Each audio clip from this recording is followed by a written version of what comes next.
ناظرین، آج میں آپ کو گلگت بلتستان میں پائے جانے والے جنگلی پھول جو سیاہ کے نام سے مشہور ہے کی افادیت کے بارے میں بتاؤں گا۔ اس پھول کے مناسبت سے دنیا کے بلند ترین گلیشیئر برفانی محاذ موجود ہے جو سیاچن سے موسوم ہے۔ پرانے زمانے میں اس پھول کے پودے کی چھلکے سے چائے تیار کیا جاتا تھا جو اب متروک ہے۔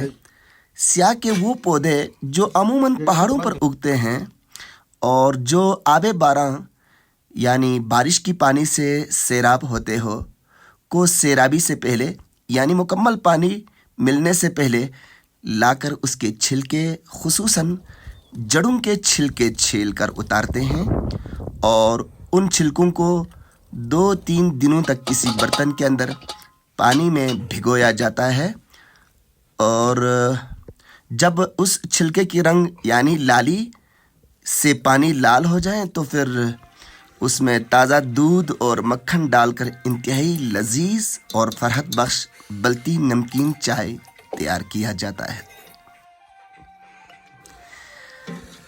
یہ چائے خوش ذائقہ ہونے کے ساتھ صحت کے لیے انتہائی مفید تصور کیا جاتا ہے۔ سیاہ کے چھلکوں سے تیار شدہ چائے کے استعمال سے دوران خون یعنی خون کے روانی اور خصوصاً تازگی میں حیرت انگیز اضافہ ہوتی ہے۔ پھر کیوں نہ ہم سوڈا ڈال کر جسم کو گلا دینے والی چائے کے بجائے قدرت کے اس بیش بہا تحفے کو استعمال کریں۔ اس کے چھلکے اتار کر یا تنے کے پیس کر کے اس طرح ایک برتن میں بھگویا جاتا ہے، رنگ اترنے تک اس طرح رکھا جاتا ہے، یا فوری ضرورت کے لیے اس کو ابالا جاتا ہے۔ ابالنے سے اس کی رنگ پانی میں جلدی اترتا ہے۔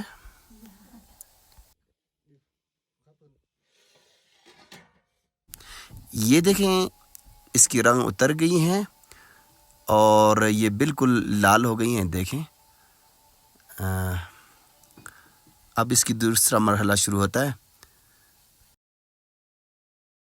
بھگوئے ہوئے یا ابالے ہوئے پیسز اور چھلکے دوسری بار بھی قابل استعمال ہوتی ہے۔ یہ دیکھیں اسے دوبارہ استعمال کیا جا رہا ہے اور اس سے اور چائے بنے گی۔ دیکھیں ناظرین، اس سے بلتی مشروب یعنی نمکین چائے یا مقامی زبان میں پئی چائے تیار کرنے کا آخری مرحلہ ہے۔ یہ دیکھیں اب اس میں گائے کی تازہ خالص اور ملاوٹ سے پاک دودھ ڈالیں گے۔ لو جی، تیار ہو چکا بلتی نمکین چائے، بہت ہی ذائقہ دار، بہت ہی مزیدار اور فرحت بخش حفظان صحت کے اصولوں کے ان مطابق بلتی نمکین چائے پیجیے اور اپنے خون کی روانی اور تازگی میں اضافہ کیجیے۔ یہ تھا سیاہ سے بننے والی چائے کی کہانی۔ ناظرین، اگر آپ کو یہ ویڈیو اچھی لگی تو لائک کرنا، شیئر کرنا اور فیڈ بیک دینا مت بھولیے۔ ایک خوبصورت اور دلچسپ ویڈیو کے ساتھ آپ سے پھر ملاقات ہوگی۔ تب تک کے لیے اللہ نگہبان۔